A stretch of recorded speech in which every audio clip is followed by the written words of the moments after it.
So what did you have to propose something?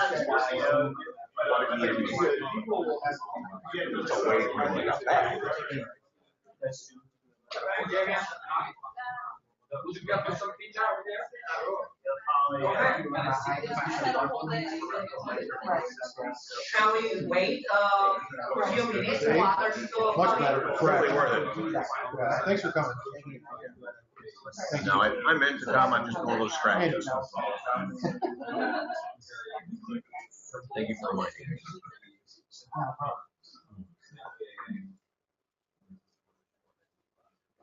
Well, what do you think, Dr. Brown? Go for it? just 1 minute? 1 minute, okay. All right. I'm seeing. Chill. What did you do on your no school distractions day? Okay, exactly. I'm just like on Apple Hill. It's really just like this foothill full of apple orchard. Hello, Rachel. Thanks for coming. Oh, God. Where was this?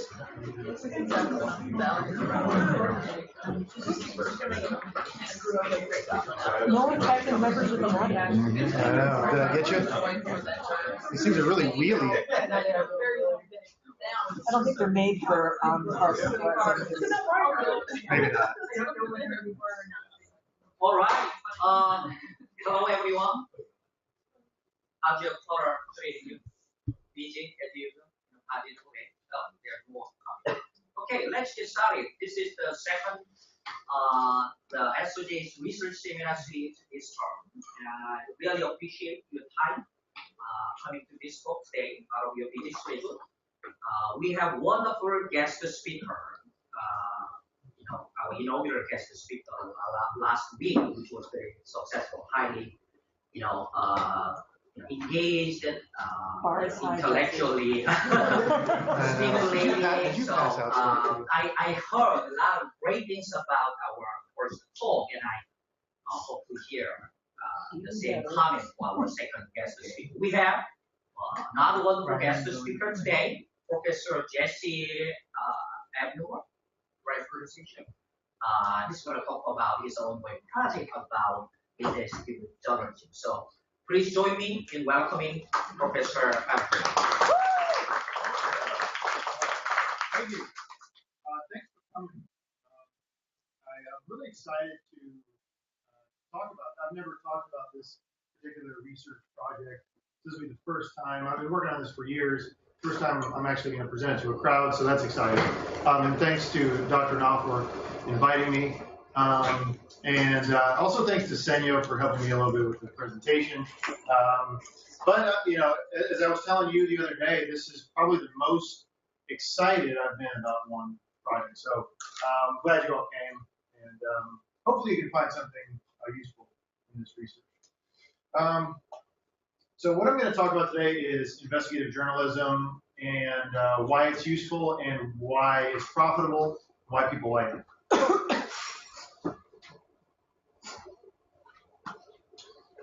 A couple of things just to start off.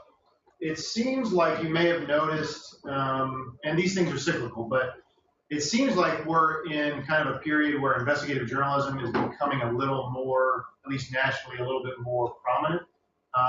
I've seen a lot of anecdotal articles about how the Washington Post and so I'm just going through a couple of these from Mother Jones, from NPR, and from Pointer, just about how they're having these wars, Washington Post versus New York Times, about who can beat each other for scoops. CNN beefs up its investigative reporting, and they said it wasn't because of Trump, but people are kind of drawing a connection between President Trump and some of the prominence of investigative journalism. But for whatever reason, it seems to be more prominent nationally. And locally, this is something that's been growing, at least in local TV, for a few years. This is a 2014 article. This guy's name, by the way, is Joe Shortsleeve. He's a reporter in Boston. Great name, Joe Shortsleeve. I mean, just sounds like an investigative reporter. But this was 2014, like I said, and this author, Michael Malone, noticed that there was this kind of rising tide of investigative journalism. News managers at TV stations around the country were starting to notice that, hey, this is a good niche for us. This is as far as economic kind of approaches. We can have market differentiation with investigative journalism. This is something original that we can produce and that people want. Okay, but these things I'm talking about nationally and locally are fairly anecdotal. And so that's where my research comes in, is I wanted to look at a widespread analysis, empirical analysis, to really establish, like, is this type of reporting popular? Do people want it? Do people want to watch it or consume it? And therefore, if people want to watch it and consume it, then it follows that it can be profitable. So what I am going to talk about today, and what my research shows, is that there is widespread evidence, or there is evidence on a wide scale that it is popular and that it can be profitable. I'm going to talk about what it is, because you have to establish what investigative journalism is, first of all, before you can test for its presence. And I came up with a definition that is, I think, is replicable and useful for future analyses, where people can take this definition and apply it to different media, things like that. So I'll talk about what it is. I'll talk about why it's attractive to audiences, some of the reasons behind that, psychological, cultural, and then which specific aspects of investigative journalism are the most attractive. And if you're asking yourself, local TV is like a dead medium, well, I like to remind people that it's still, as of right now, it's still the #1 news source for American adults. And people under 18, it's definitely not #1, as you can imagine. But 18 and up, people still say they turn to local TV to get their news more than any other medium. So, I mean, I'm a local TV guy. That was my background as a reporter. I kind of like to remind people of that. Now, the trend is arching, or it's heading downward slightly, but it's still #1. So, if you're asking yourself, so what? It's a worthwhile medium of study. Part of the problem, though, with investigative journalism just broadly is the cost, and this scares off a lot of news managers. Just, if you can kind of put yourself in a business person's mind frame where I have this commercial enterprise, I need to make money. It can be kind of a daunting prospect, I guess, to take on investigative journalism and really do a good job. And some of the reasons are just the overall cost. This is from that article with Joe Shortsleeve. Malone, he reported that just at this isn't even like New York or anything, mid-size, top 50, maybe top 70 local TV market, it's going to cost you $500,000 each year to really do a good job to maintain this investigative team. You're going to work long hours, and again, kind of putting yourself in the mind frame of someone who's running a business. If I'm working on background, I'm collecting data, I'm analyzing data as an investigative journalist, I'm checking with my sources, I'm doing all the shoe leather work it takes to be a good investigative journalist. That's a lot of my time that I could be using to produce daily stories, like, make the widgets, feed the beast. I'm not contributing daily stories a lot of times because I'm working on this background stuff, and I might come out with this bombshell after 3 months, but during those 3 months, my daily output is from the standpoint of a commercial firm, my output is limited if I'm working on investigative journalism. So it's long hours, and what James Hamilton, who studies investigative journalism, what he says is that you can capitalize on it, but you can't capitalize enough on the distribution of a investigative story, because it's like, well, it's related to the idea that you can't copyright facts. Facts are not copyrightable. So once I distribute the story, I can capitalize on it a little bit, but everyone else can take it and run with it. They can aggregate it, they can put it on their website, they can do follow-up stories. So from his standpoint, there's not enough of an ability to capitalize on all that, $500,000 or whatever it was, all these hours and this cost that went into it. I don't get that on the back end. So from a manager standpoint, people look at this and they say, well, this isn't really feasible. So, and I'm talking about local TV here. So the conventional wisdom is if I am trying to pinch pennies, I'm trying to really make money at local television, this is the approach, this is the traditional way to save money.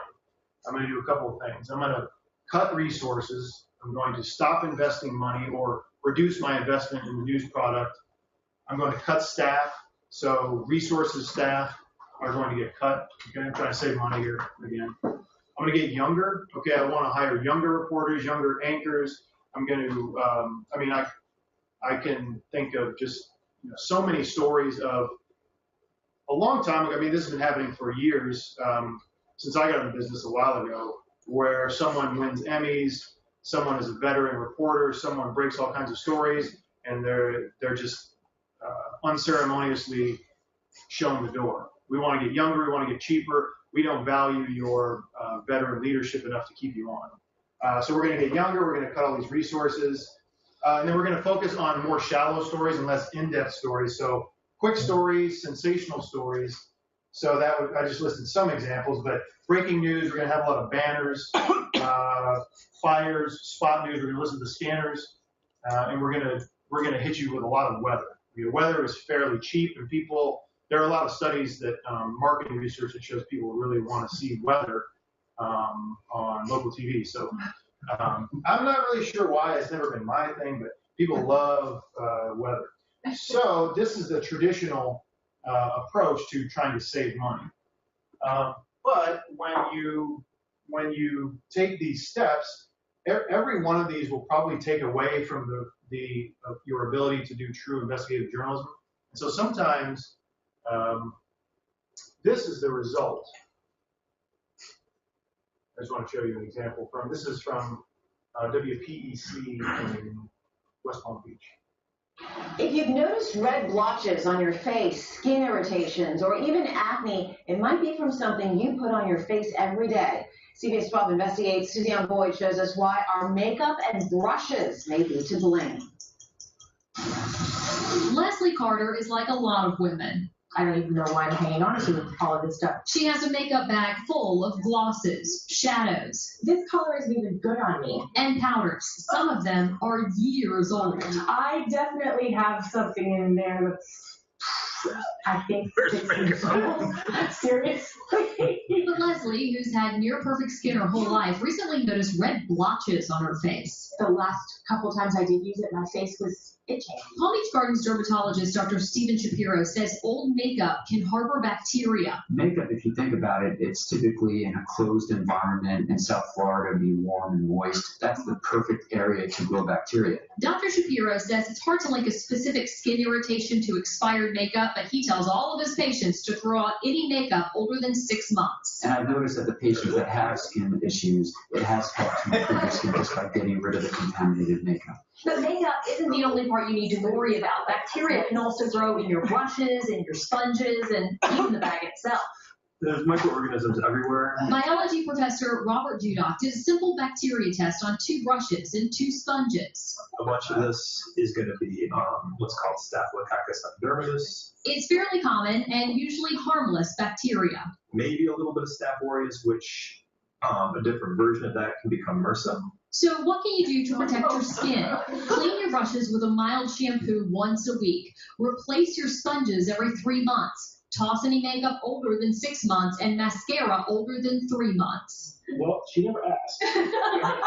Celebrity makeup artist Giorgio Fernandez says general rule, if it looks old, toss it. If you see that separation, chances are it's gone bad. Mascaras, if it's very clumpy or crusty, that's another sign of it's been dried out. Well, let's see through the bottle. It's totally separated. Yeah. Yeah, let's just Give her the trash can. Give her the trash can. and those things to there we go. Boom. Experts also tell us you need to be careful about sharing your makeup and your brushes, especially those dealing with your eyes and your lips. That could mean spreading pink eye and cold sores. Okay. So She's a hoot. isn't she? Now, I'm not saying that this is not useful at all. I mean, this is useful knowledge, but this would not fit the traditional definition of investigative journalism.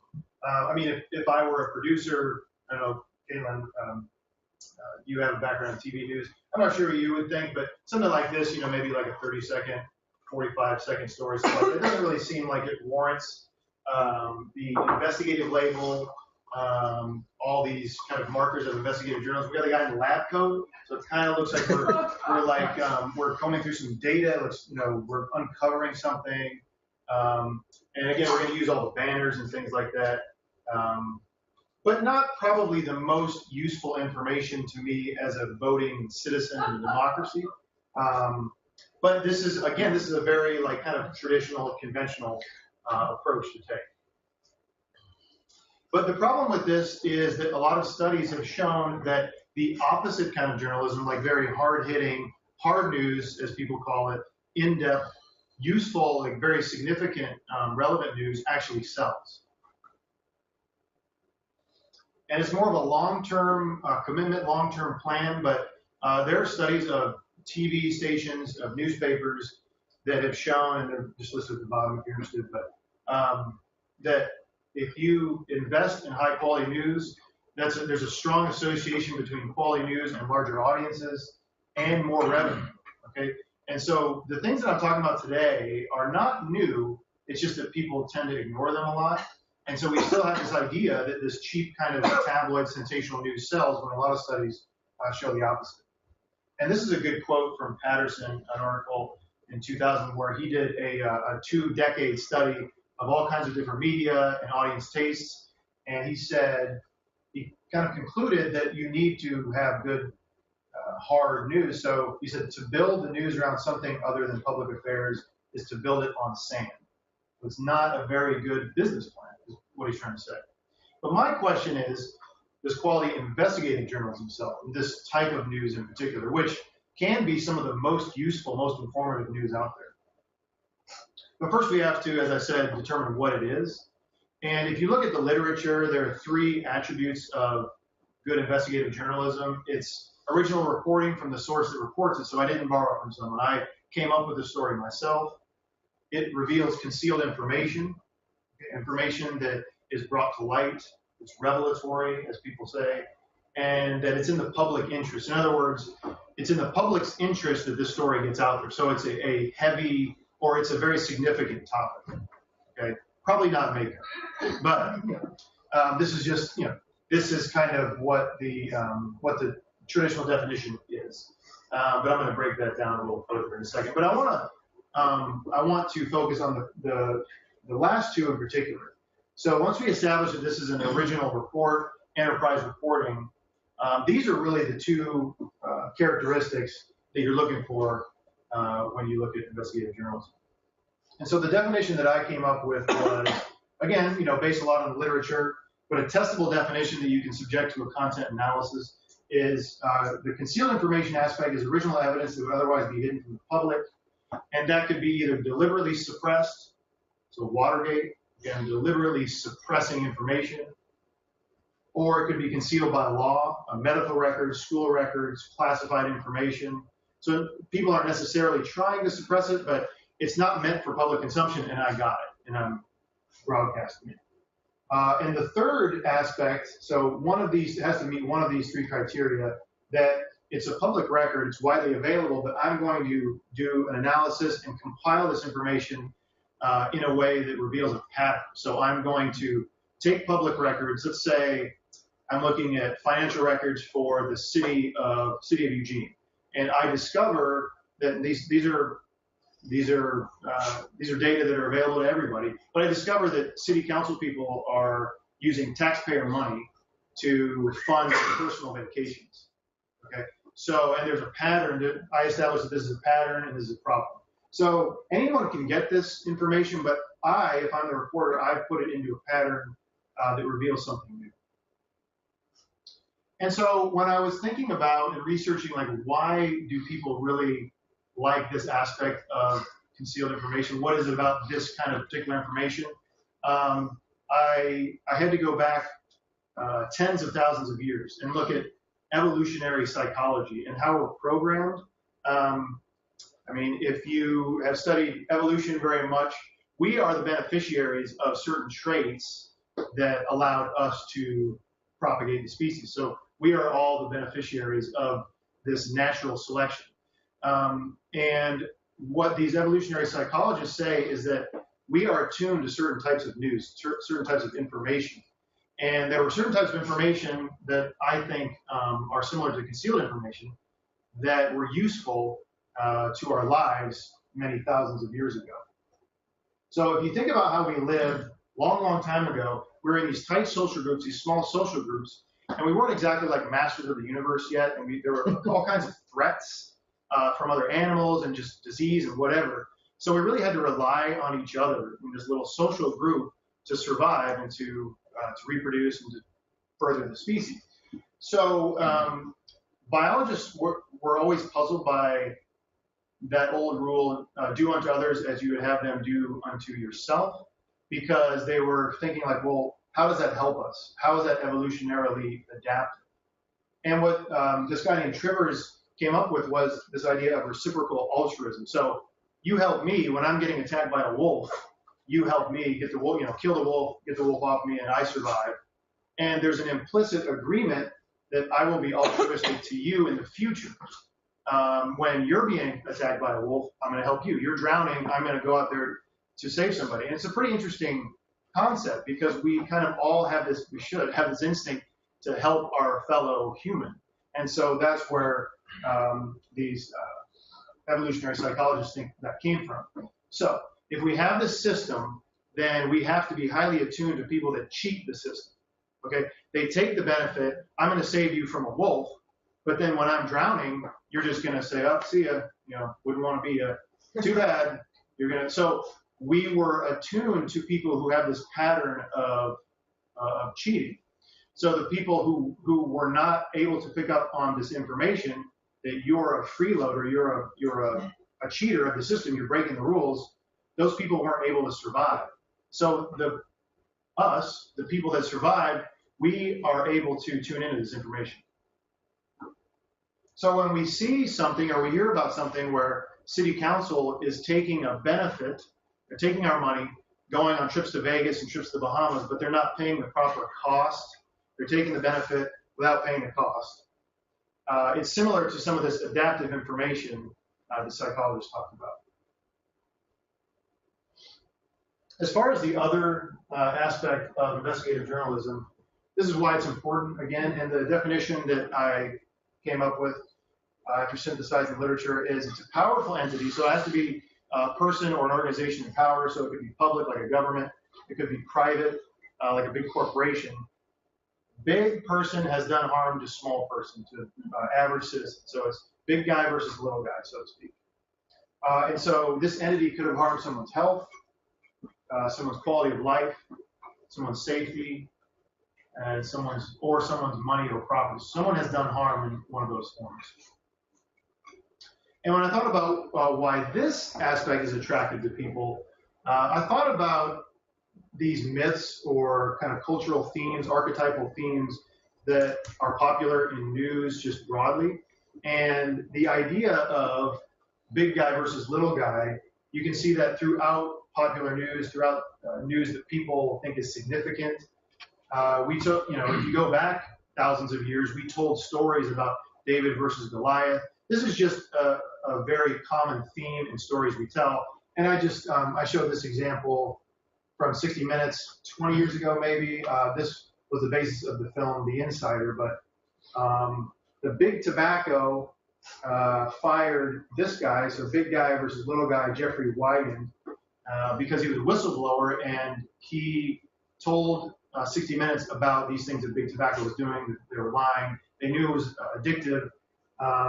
And so this is, again, a theme that we really respond to. Also here, especially in America, we respond to this idea of individualism. This might be particular to this country or this area of the world. But the fact that an individual can solve problems rather than the collective, rather than society can help our problems, we really respond to this idea of an individual, fighting for rights, and the individual reporter kind of acting as like a detective, someone who is taking on the big corporation, the big entity, and solving problems. And so these myths or these themes, they kind of they give us a sense of, okay, well, the journalist is restoring order in this kind of crazy, senseless world, so that appeals to us. So I want to show you an example, what I think is pretty good. Let me introduce you to the ultimate Florida window. We'll get past the window of that. But this is also from Florida, and this is in Tampa, not Palm Beach. But I think this is an award-winning story from WFTS, I believe.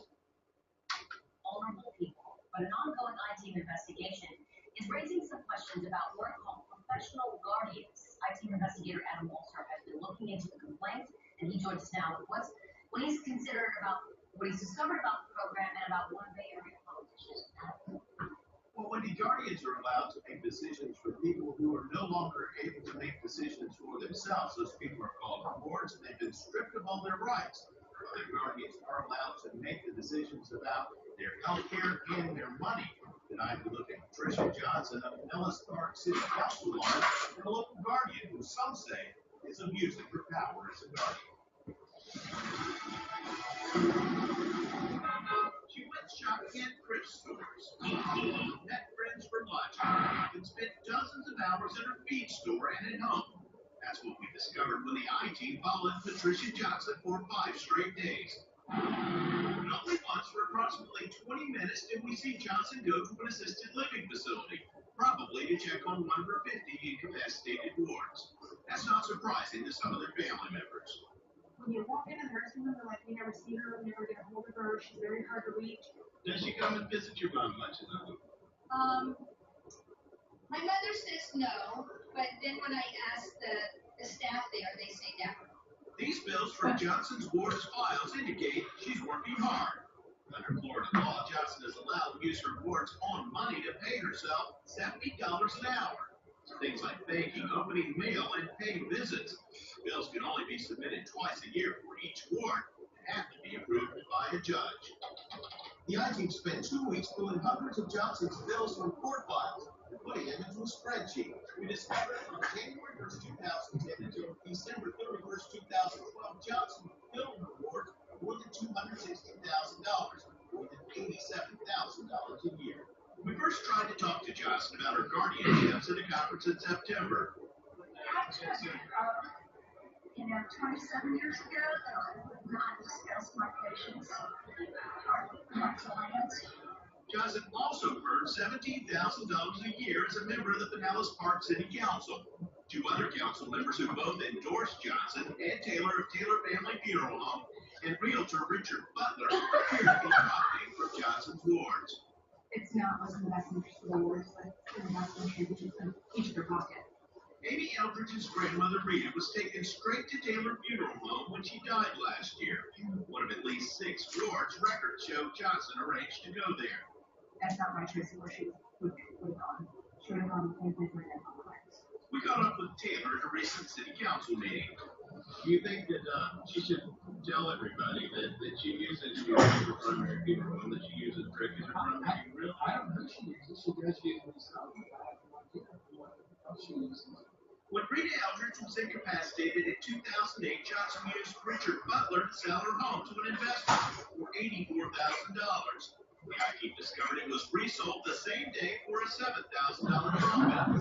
That home had been appraised for nearly $180,000 months earlier. I don't understand how you can take an appraisal that's done by a third party that has no interest in it, and then by a party that does have interest in it, and go based on that appraisal to lower the value of the home.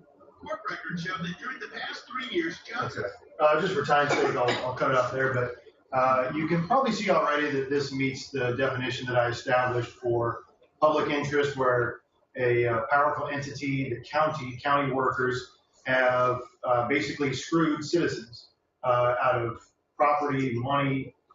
Taxpayers are paying for all her bank visits and her, checking the mail. And so this is, and we, if I'm part of the I-Team, we unveiled this information through public records that reveals something new.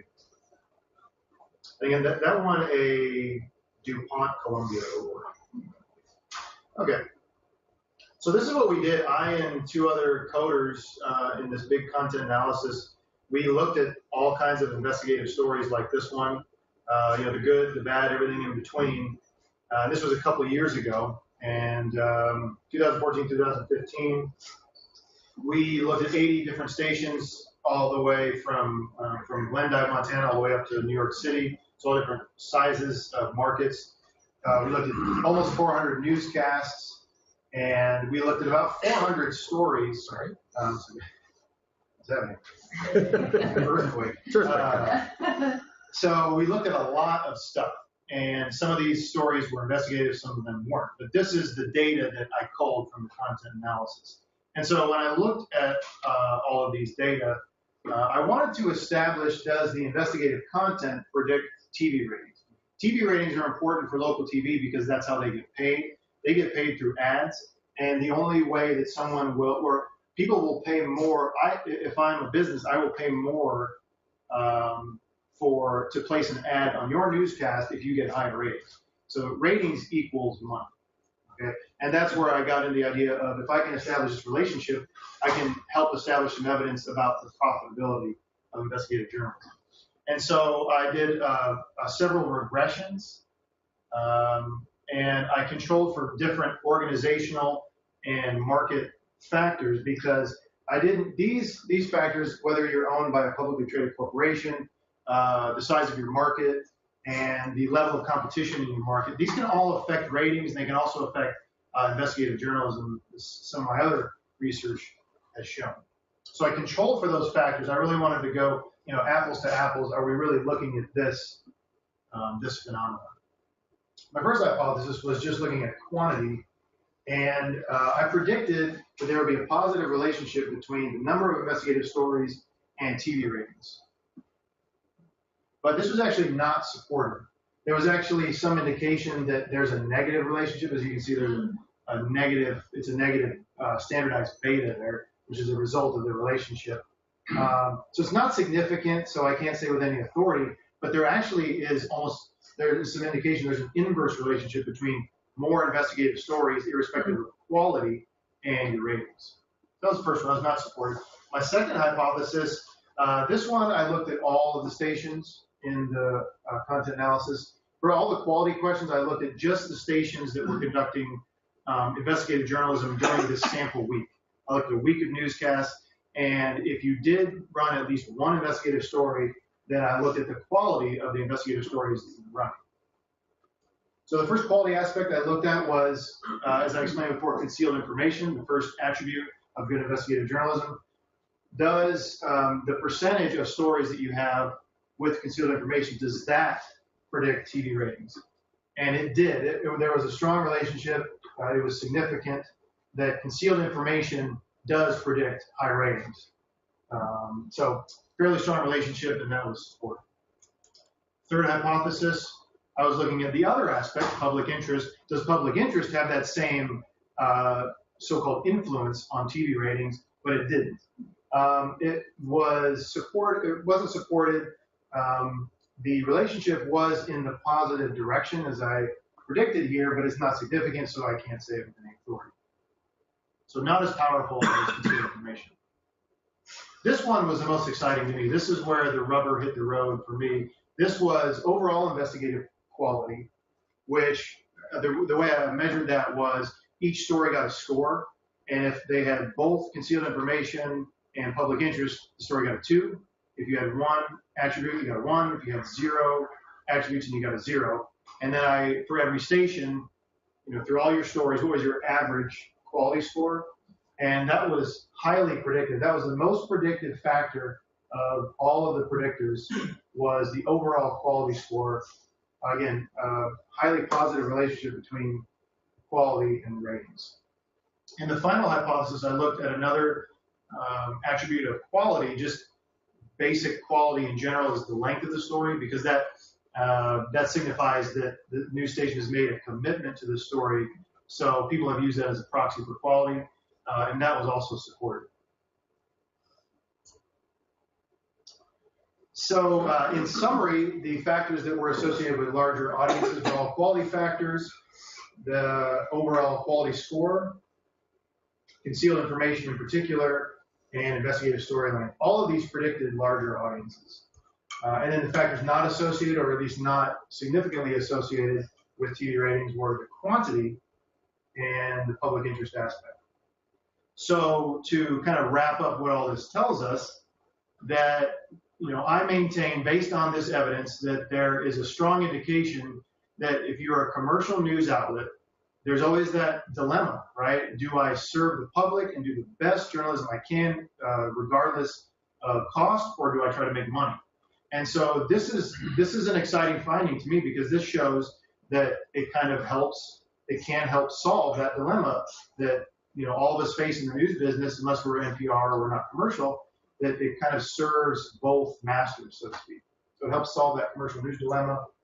And concealed information is really what people seem to be looking for, or there's indication that this is the sine qua non, any Latin speakers here, that the main aspect of investigative journalism that really drives ratings is concealed information. So it's worth all that money and time you put into it. And that quality is more important than quantity. And what I kind of speculated about is that maybe there's a curvilinear relationship between quantity and quality. So if you're looking at maybe like a chart, maybe I should have just made it. Up to a certain point, the quantity of investigative journalism can be predictive of ratings. It can help generate audiences. But then after a certain point, if you're just throwing all kinds of investigative stuff at them, but there's no quality, then the ratings will take a dip. So maybe like a curvilinear relationship, but that was just speculation. The main point to get out of this is, if you're building a news organization, then you might want to invest more in longer-term quality projects than short-term rapid-fire projects. And another thing just to keep in mind is that local TV audiences, this indicates that they can see through those kind of more superficial investigations, that they want quality. And I think local TV audiences kind of get a bad name, that just throw a bunch of fires and all kinds of sensational stuff at them, they'll still tune in. Well, this shows evidence that they won't. All right. That's all I have. Thank you so much for sharing this interesting, timely study. These days, we talk a lot about algorithm journalism, robotic journalism, and automation, and news trusts. So this is truly timely study when it comes to news accountability and credibility, and etc. So it's an exciting time for us to bring up some questions and answers as well. Yes, discussion time. Yes. So Jesse, I have one recommendation, one thing to think about, and one question. The first thing is on the ratings. I know the first hypothesis wasn't supported, but maybe if you looked at ratings from the previous rating period or from the previous year to see if there was a change. So that might give you some information as well. And that was something that I actually, when I tried to slim this down, I took the limitations out. And so actually, I want to follow up with this and provide more evidence that there is really this relationship. Yeah. So just like you said, one thing that you can do is a longitudinal study. Right. It'd be nice to get some TV station that maybe doesn't have an investigative unit, and then they hire a unit, one, right? and then Exactly. like 2 years or a year later see, hey, has there been a difference over time? Yeah. So so I don't think I think we don't like things that aren't supported, but I think a TV rating only tells you one very short snapshot in time. So I think there could be other things that go into that. So my question about your recommendation to do the digging, is there a risk that if you spend the time doing the digging, you force yourself to find some level of harm that perhaps may not exist or may not be that harmful, but because you've already invested, is there a pressure to find that second part of the public interest? I mean, so yeah, so you want people to dig and uncover concealed information. Right. But does that put a pressure to have it show harm so it's exciting and interesting and, oh, look what we did, look what we found. Yeah. So is there that type of and is that a concern at all? I think you have to be aware of that. I mean, there's so much over sensationalization just in all news that you want to be careful of that. I was thinking about some of the challenges we face as researchers. Like we did all this work. We want to find something. Right. No. Right. So it might be similar to that, but. But I think it's a challenge we also see in science reporting. And, having just spent last week talking about makeup, I think the investigative report on makeup was very valuable. But with science, often it's not news until there's a breakthrough. So science gets framed as a eureka moment when it's actually a process of really intense digging and testing and uncovery over a long period of time. That, you can't talk about it from a news perspective because you don't want to give away the store. But it just makes me worried that this investment pushes people to find a harm that may be sensationalized. And is that, when you were looking at stories, did you find that it may, the harms could be sort of a stretch in some cases? Oh, yeah. Yeah, I mean, and that's what I spent so much time trying to get, if you've never done a content analysis, you have to have people agree. Right? Yeah. Have 3 people agree on every single characteristic. And so, yeah, there was a lot of, hey, this is a big deal, when if you looked at the facts, it really wasn't a big deal. Mm-hmm. So I think that's definitely a pressure. I mean, there's all kinds of value that people find in negative news. I mean, there's a whole body of literature that it's, again, psychological reasons, like why we're attuned to negative news. And I mean, Walter Cronkite said that if all the news was positive, then we'd really be in trouble, because that meant positive news was out of the norm. Yeah. So the news is always going to skew negative for many reasons. But that's definitely a danger. Kind of an extension of that. What I took from it was you looked at both quantity and quality, and it would seem to me that the quantity aspect might reflect the fact that it's like, okay, you have an investigative team, you task them with going to find something, and at some point it becomes more important to find something than to find something of value. Right. What you're saying is just constantly throwing that label up because you want to get something up doesn't produce dividends. You can't just say it. You've got to actually do it. People aren't stupid. Yeah. I wonder if it'd be more of a qualitative study, but to find some of these stations that do it exceptionally well and find out how much freedom they have to fail. That's a great point, because I always hear about failed investigations, and that's when you're really a disciplined, just like, we should be disciplined about if we find a dead end, go in another direction. But that's one reason why investigative journalism is expensive, because I could work for 2 months and then it's a dead end, right, and I have nothing to show for it below these 2 months. So that's another issue. Did you control for reports that were created by investigative journalists versus just journalists doing investigative piece? Oh, so well, if you look I was told to do reports that were investigative during sweeps, but I was doing the investigative reporter. Oh, control, or if you are an investigative reporter rather than if you're general assignment and you're doing an investigative report. I did not. I actually only included stations in this sample that I called to confirm that said they do at least a little bit of investigative journalism. So all these stations at some point, if they didn't have a full-time investigative reporter, they at least had someone who was likely, maybe like yourself, to do, when the sweeps ratings period comes along, you're going to be the one who's going to do our investigative pieces. But I didn't control for that in this study, but I did, control for that in other ways and other aspects of it. Yeah, I think one of the interesting questions, and this is a fascinating presentation, by the way. I think one of the interesting questions is the marginal cost, marginal benefit issue here, right? So, I mean, essentially, the argument is that the marginal benefit derived from additional ratings outweighs the marginal cost of having an I team. And I wonder if there could be a way, a follow-up study to actually investigate that further, in terms of kind of being able to translate that ratings differential to actual profitability or to actual, right. And there's an assumption that here higher ratings will be valuable to offset the cost. Right. Well, we don't actually know that, right? I mean, do you think that would be worth pursuing? And if so, Definitely.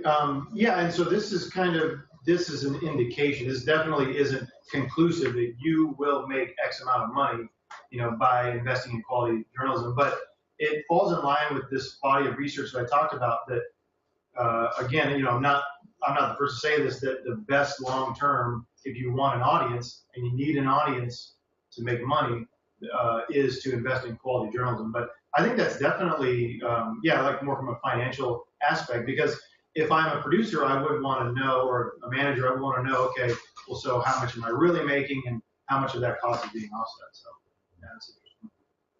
Yeah, so kind of getting back to cost or thing, you see a lot of stories and kind of stuff coming out about how public organizations and like university or the city of Portland are making it harder or more expensive to find out that information. And you think, obviously there's some corollary to get the information. They're worried about you finding out these truths or these things, so they're making it harder.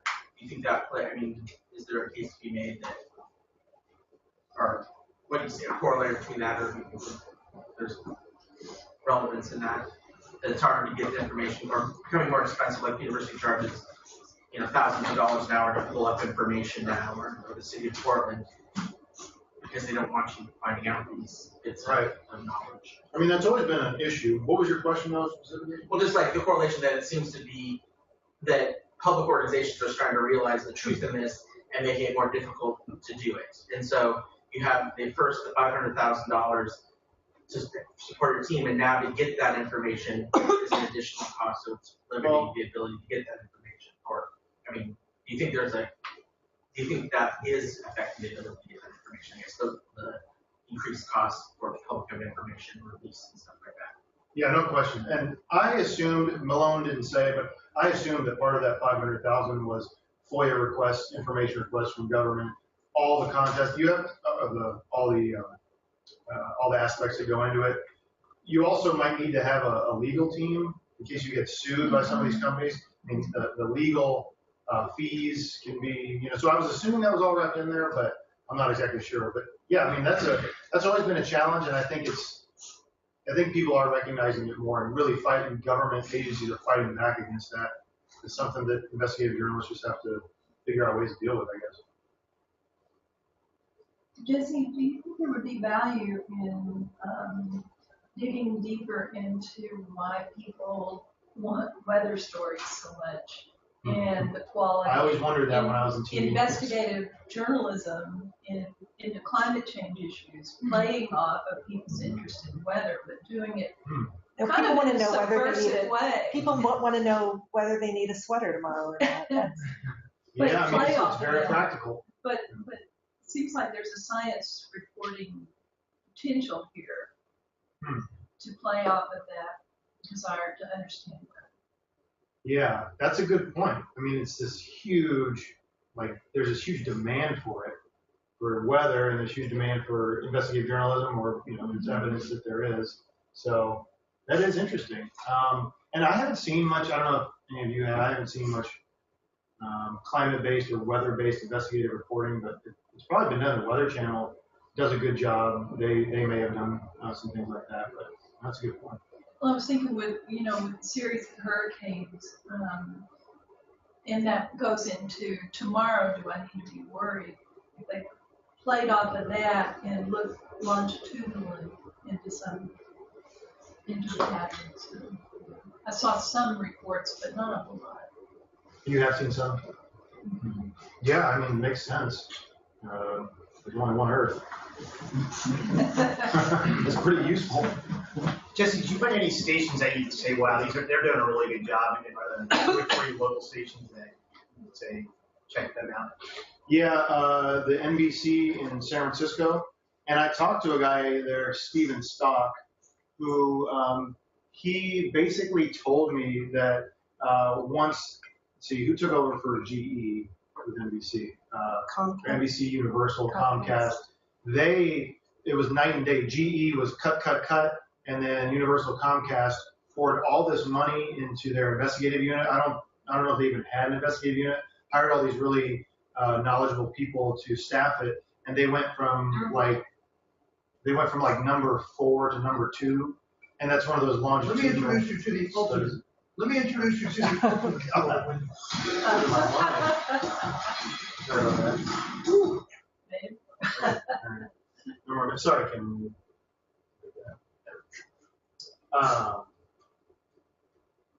So what was I saying? 4 to 2 station. Oh yeah. So NBC San Francisco, the one, let's see, the Tampa station that I mentioned, which was WFTS. This was an example of quality investigative journalism. I'd have to look at my notes. As far as small markets, the Wilmington NBC, which is really the only solid station in Wilmington, North Carolina, do a really good job. They did something about how DUI offenders were getting a slap on the wrist, and someone would have like 3 or 4 DUIs, like virtually no punishment. And I'm always impressed by the small markets that do good work. So, but I could like tell you more if I had a chance to look at my data. Yeah. Speaking of North Carolina, I just moved here from Charlotte, and I noticed that they had the local news to a lot of 9 on your side, and it would be investigative journalism, and you would call the news and say, hey, take for example, Food Lion is selling bad salads. Can you look into it or something? And then they would send their team there to do this little investigation, like similar to Jiffy Lube as well. So did you notice like any of those type of like fancy names for the investigative team, like 9 on your side or Brian will help you? Oh, so that was part of this. Yeah, we looked at everything. You had like to be an investigative story, you had to either the anchor or the reporter had to at some point say the word investigate or investigative, some form of the word investigate, or you had to have a banner like the makeup story WPEC. They said CBS investigates. So there had to be some kind of banner. Now on your side, So that was would trendiness of like call the news and we'll help you. Some of that becomes like consumer. Oh, is that what you're gonna say? Yeah, it's not consumer. Yeah, and so that would probably not be the traditional investigative journalism definition as I defined it. Not that it's not useful, like, you know, and again, like a lot of these stories that don't fit this definition, it doesn't mean they're not useful. It just means that they're not the traditional investigative journalism and maybe not as useful to a voting public. But yeah, 9 on your side or consumer investigations. I've seen ones that, and there was one in the study where this reporter looked at, it got a 0 because it wasn't concealed information or public interest. Useful, but she was like chugging milk and said, oh, you know, this milk has passed its date, but it still tastes good, and this food is, you know, so that's kind of more like consumer investigations. That okay, they're useful, but maybe not like real investigative journalism. So there's all kinds of offshoots. Sure. If that answers your question. Yeah, Damien. Jesse, thank you again for a fantastic presentation. Mentioning James Hamilton, the statistician, he's going to be visiting us on campus next term as a guest of second as part of our Really? Quick plug. That's exciting. I had 2 quick questions, which may be things you can't answer now, but are ideas for the future. One was around whether you saw any differences across groups, across the different ownership groups. I'm thinking particularly a lot of the kind of pushback we're getting about the expansion of Sinclair, the kind of blurring of opinion versus fact. That we're seeing in local replicating country instead of news cycle. And then as I kind of add, Let me, can I answer that real quick just with a couple of things? This is anecdotal, but this was Sinclair. And I could have used, it was just like, I went to their website, there were 5 just like this that were, again, you know, useful in a way, but definitely not traditional investigative journalism. Just anecdotally, that's Sinclair. In plug for my article, if you happen to read Journalism and Mass Communication Quarterly, I just published something that talked about it's some of the same data but used in a different way, looking at different aspects. I looked at the corporate effect, and I looked at publicly traded corporations versus private corporations. And what's interesting was, again, a little bit counterintuitively, Sinclair, Media General, Raycom, publicly held, Hearst, publicly traded corporations were doing more investigative journalism than private companies. I thought that was very interesting. Now, there was no relationship between quality. So what I kind of concluded, I wrote in my conclusion of the article, was that it's possible that they see this, that publicly traded corporations who have a reputation for, it's all about, getting the stock price up, we're publicly traded, they see the market value in investigative journalism, but maybe they're not investing in the quality as much. But I thought that was a positive sign because corporations get just skewered about like just killing news. And if they're trying to do investigative journalism, I saw that as kind of a positive sign. So maybe it's not all, Woodward and Bernstein, but they're trying to do something. So. That's interesting. And then the second question I had was around whether there's potential correlation between the types of investigative. So, for example, do certain stories resonate more with an audience than others? Do we reach saturation point with stories like, say, another opiate investigation, for example? That was one thing that I did not look at, but that is interesting. It's kind of getting to what you were talking about, like, does the topic, is that predictive? Yeah. And so that was another thing I could have coded for, but just was outside the realm of this project. I also want to do an experiment, getting toward future studies that really show a connection. Mm-hmm. Like someone watches an investigative story like this, and then we would kind of do pre-test, post-test, or maybe physiological, skin conductance. Are you really reacting to this type of investigative story more than this? Just a quick suggestion for your future scholarship. Are you done?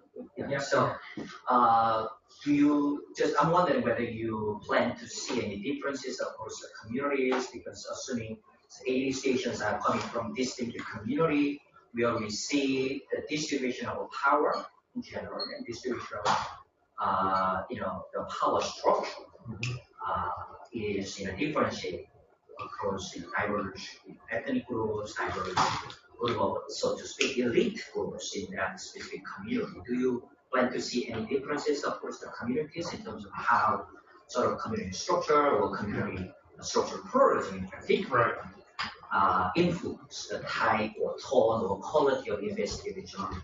That's fine. Yeah, I've been thinking about that since when I was a PhD student. I was thinking about, because some of this came out of my dissertation work, but I've added on to it. But I've been thinking about that since the beginning, because the community structure literature tells you that conflict is a big deal, and more pluralistic communities, more diverse power structure communities. You know more about this literature than I do, but it's a lot of it is about conflict, and investigative journalism is about conflict. So I would think there'd probably be a strong connection between how pluralistic your community is and the amount of investigative journalism. So I've never, it's like a topic thing. I haven't gotten around to it, but I think that's definitely a good area of study. All right. Thank you so much. Thank you so much for making this, the seminar another success. Thank you, our guest speaker, and thank you all the audience. Thanks. We're gonna meet the same time, same place, and looking forward to seeing all of you next week. Thank you. Yeah. Thank you.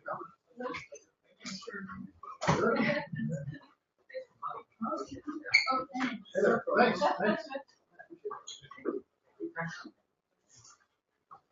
Please have more pizza.